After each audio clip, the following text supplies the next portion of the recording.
یہ نبی کا ادب، اور ادب جو نہیں کرتا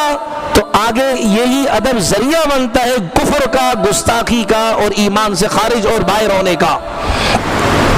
اس لیے تو بھائی حضرت سیدہ صدیقہ کائنات سیدہ عاٸشہ ام المومنین والمومنات رضی اللہ عنہا، آپ علیہ السلام دنیا سے پردہ فرما گئے، اور یہ اصول ہے کہ رسول اللہ اور سارے نبی، یہ عقیدہ ہے اہل سنت والجماعت کا کہ انبیاء اپنی اپنی قبروں میں زندہ ہیں۔ رسول اللہ کی حدیث مسند احمد کی، الانبیاء هم احیاء فی قبورہم یصلون، اپنی اپنی قبروں میں زندہ ہیں، نمازیں اور عبادتیں کرتے ہیں وہاں۔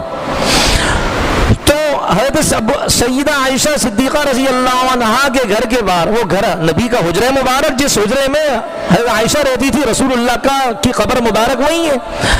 تو حضرت عائشہ رضی اللہ عنہا نے کہیں سے کیل کے ٹھوکنے کی جو آواز ہوتی ہے وہ سنی، فوراً پیغام بھیجا کہ مت کیل یہاں ٹھوکو، اس لیے کہ میرے محبوب علیہ السلام آرام فرما رہے ہیں، ان کو تکلیف ہوگی۔ علی ابن ابی طالب رضی اللہ، یہ ادب ہے، علی ابن ابی طالب رضی اللہ تعالیٰ عنہ، ان کو گھر کا دروازہ بنانا تھا، کاریگر سے کہا، بڑھائی سے کہا، کارپینٹر سے کہا، اور کیا کہوں تھڑکار سے کہا کہ آپ نے دروازہ بنانا ہے لیکن یہاں نہیں بنانا، فاصلے پہ جا کے بنانا ہے، اس لیے کہ قریب میں میرے محبوب علیہ السلام کی قبر مبارک ہے، وہاں آرام کر رہے ہیں، آپ کیل ٹھوکیں گے، آواز بڑھے گی اور اللہ کے رسول علیہ السلام کو تکلیف ہوگی، کیونکہ اللہ نے قرآن میں فرمایا یا ایھا الذین آمنوا لا ترفعوا اصواتکم فوق صوت النبی، نبی کی آواز سے اونچی آواز مت کرو۔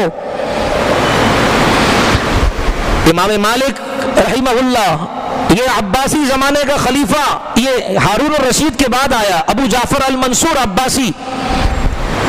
مسجد نبوی میں امام مالک رحمۃ اللہ علیہ کے ساتھ کسی بات میں تکرار ہوئی، آواز اس کی اونچی، 500 شمشیر اور تلوار سونتے ہوئے لوگ اس کے ساتھ تھے، اس خلیفے کے ساتھ۔ تو امام مالک رحمۃ اللہ علیہ نے فرمایا اونچی آواز مت کرو، تمہیں معلوم ہے تم کہاں ہو، یہاں میرے محبوب علیہ السلام آرام فرما رہے، مسجد نبوی کے اندر آواز آہستہ کرو۔ فوراً اس نے اپنی آواز کو دبا دیا۔ تو ادب بہت بڑی چیز ہے، اسی کو اللہ فرماتے میرے محبوب کی گستاخی مت کرو، اشارے کے اندر بھی گستاخی ہوگی، وللکافرین، کافر ہو جاؤ گے، اور پھر کیا ہوگا، وللکافرین عذاب علیم، درد دینے والا عذاب دوں گا۔